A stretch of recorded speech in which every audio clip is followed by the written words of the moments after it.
కన్నీరు పెట్టించిండు. ఆనాడేమో మొసలి కన్నీరు, ఇప్పుడేమో ఆ కుటుంబాలతోని ఆ పోలీసులతో కన్నీరు పెట్టించిండు.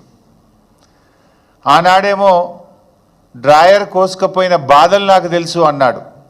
ఇప్పుడేమో రేవంత్ రెడ్డి గారు గుండెలు కోసుకపోయేంత బాధలు వాళ్ళతో బాధ పెట్టిస్తున్నాడు వాళ్ళకు. అప్పుడు తనది కూడా పోలీస్ కుటుంబమే అన్నాడు.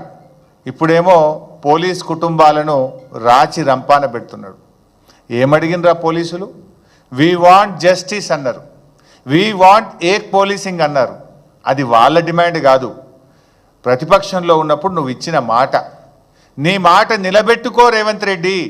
నువ్వు ఆ రోజు ఏ మాట ఇచ్చినవో అది నిలబెట్టుకో అని అడిగిన పాపానికి డిస్మిస్లు, సస్పెన్షన్లు, ఛార్జ్ మెమోలు ఇచ్చినావు. 39 మంది ఉద్యోగాలు కూడా వీకినావు.